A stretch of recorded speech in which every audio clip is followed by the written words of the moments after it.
Genesis chapter 9, King James Version. And God blessed Noah and his sons, and said unto them, Be fruitful, and multiply, and replenish the earth. And the fear of you, and all the dread of you, shall be upon every beast of the earth, upon every fowl of the air, upon all that moveth upon the earth, and upon all the fishes of the sea. Unto your hand are they delivered. Every moving thing that liveth shall be meat for you, even as a green herb have I given you all things. But flesh, with the life thereof, which is the blood thereof, shall ye not eat. And surely your blood of your lives will I require. At the hand of every beast will I require it, and at the hand of man, at the hand of every man's brother I will require the life of man. Whereso sheddeth man's blood, by man shall his blood be shed.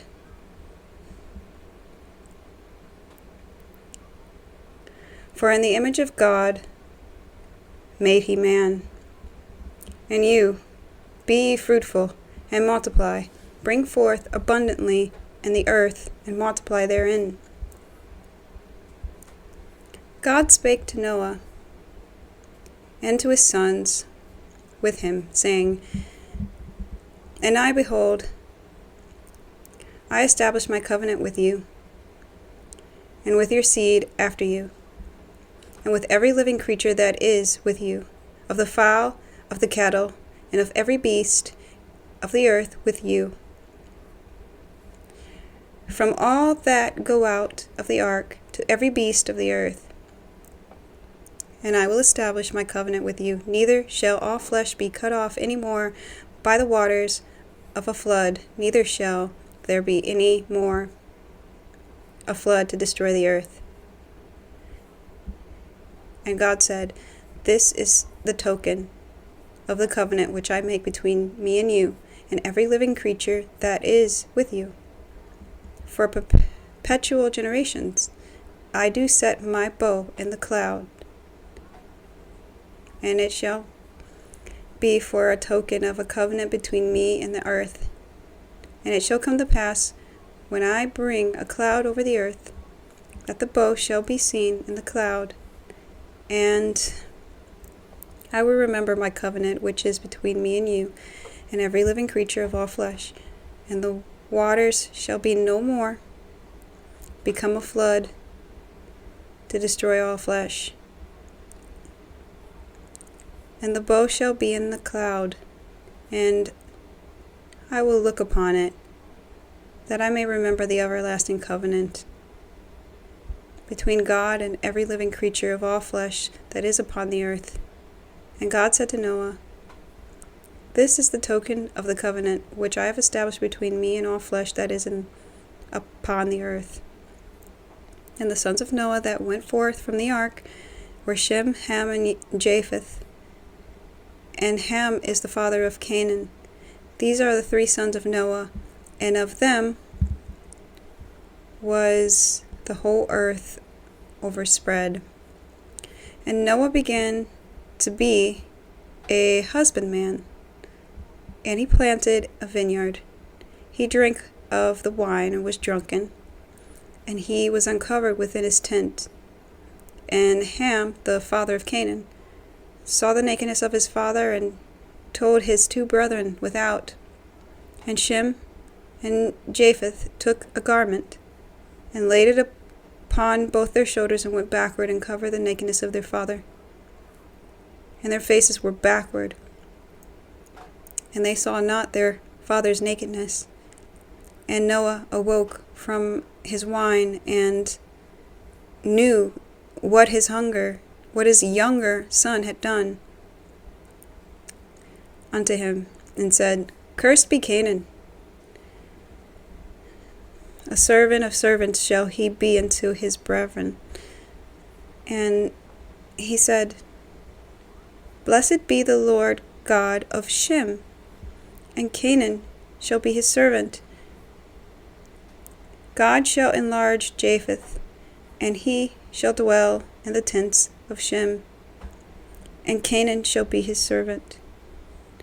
And Noah lived after the flood 350 years, and all the days of Noah were 950 years, and he died. So this is life after the flood. Little commentary for life after the flood.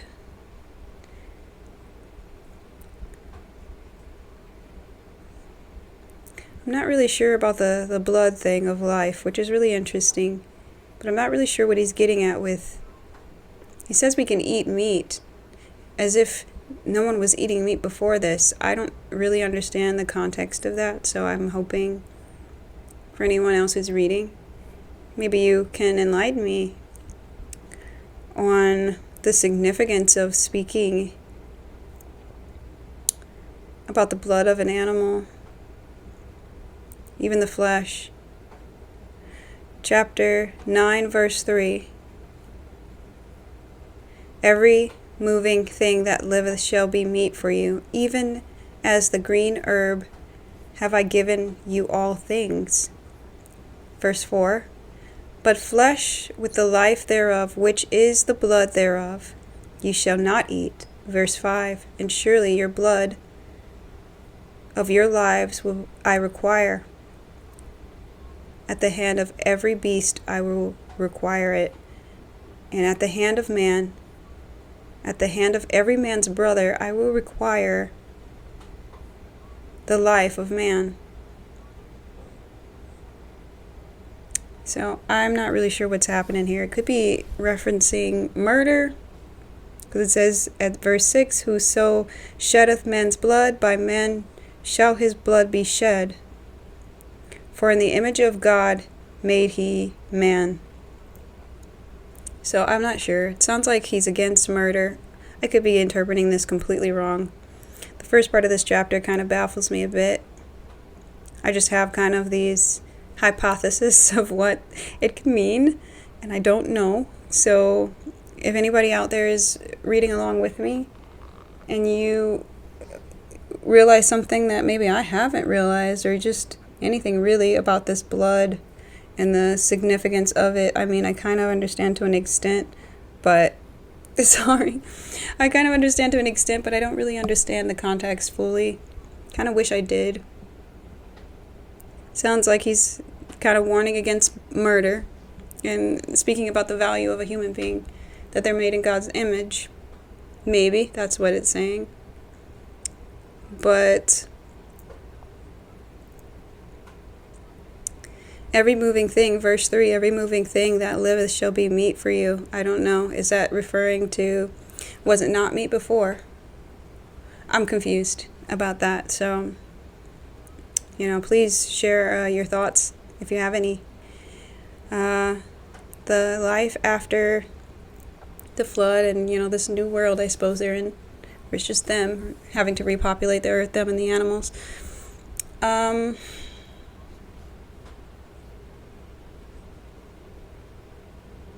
He's establishing the covenant, the rainbow being the symbolism or the symbol of the covenant.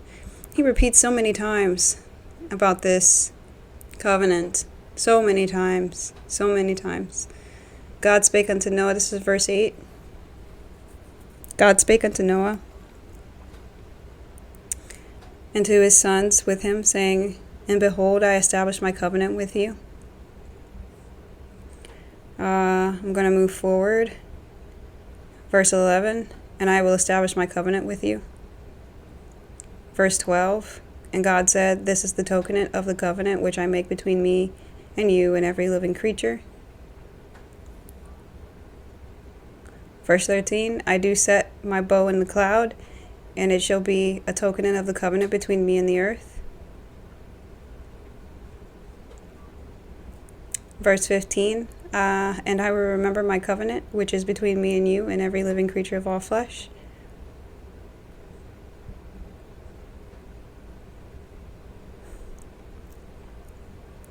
Verse 16, And the bow shall be in the cloud, and I will look upon it, and I will remember the everlasting covenant between God and every living creature of all flesh. Verse 17, and God said unto Noah, this is the token of the covenant. So he's just kind of going on and on there, like really establishing that covenant there. And every time I think of a rainbow, I think of that too. I did notice in verse 16 where he says, and the bow shall be in the cloud, and I will look upon it, that I may remember the everlasting covenant between God and every living creature of all flesh that is upon the earth. I don't really think that he's saying that he's forgetting it, but I think it's kind of like a token or something. Well, it says so in here, but it's kind of just something like a keepsake or something to remind you of that time. That's kind of how I looked at this verse. Just this whole thing is like it's a keepsake.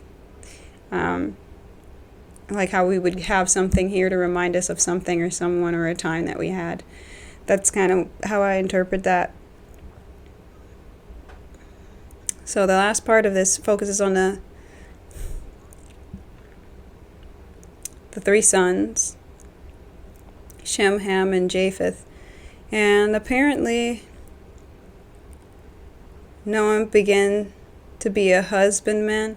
I'm thinking that he has his vineyard. It says so here. He planted a vineyard and he drank of the wine and was drunken and uncovered in his tent. So, I mean, there's a lot of people out there who've had a crazy night where they were drinking. And, it can lead to some tomfoolery, I suppose. In this case, I guess it did, because he's just naked and he's in his own space. He's in his tent. But it just kind of reminds me the spirit of drunkenness in itself can just lead to so many not so good decisions or behaviors. And it looks like kind of that happened here with Noah, even though he was in his own space. Whatever is in the wine, the spirits that were in there, I guess it just must have, kind of left him there, kind of just unconscious, passed out, naked and things. And so his son, Ham,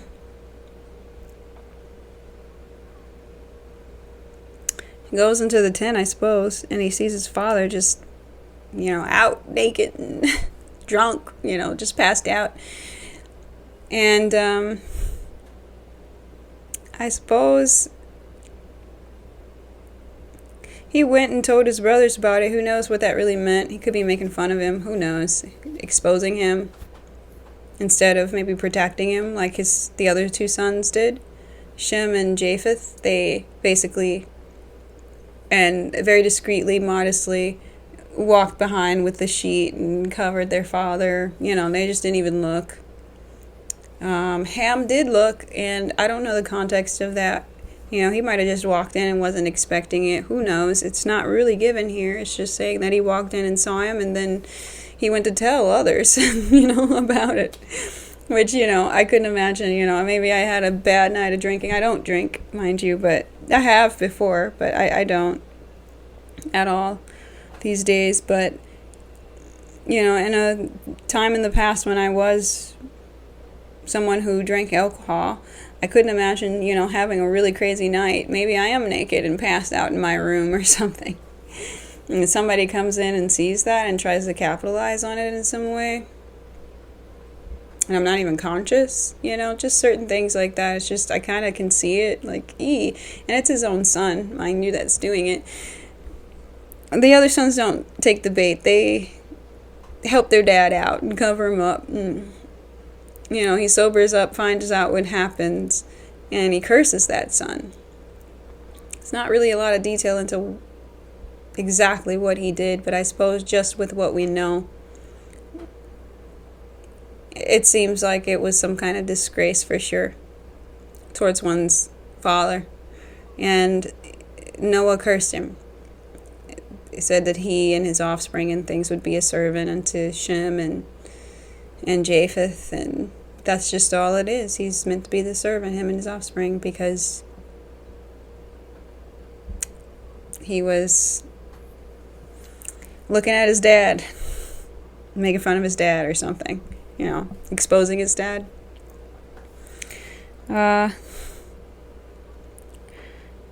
So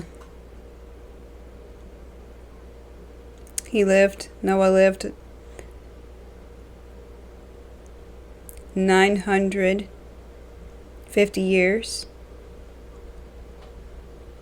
So before he died, which is a long time, another millennial life he's got there.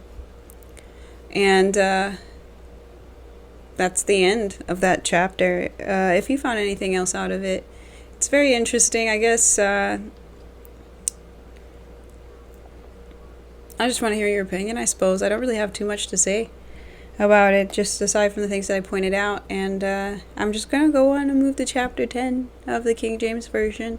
Leave your comments below if you have any insight to anything that I've been wondering about, or just things that I haven't even pointed out that you thought were interesting in this chapter 9 King James Version, or just any version really, like if you're reading the Bible. Anyway, I wish you many blessings. Shabbat Shalom, because it's the Shabbat right now. It's ending, but I thought it'd be a really good time to make another video just reading another chapter moving forward. So I'll see you guys in chapter 10, and I hope you have a good day, and I wish you many, many blessings. Thank you for watching, and God bless.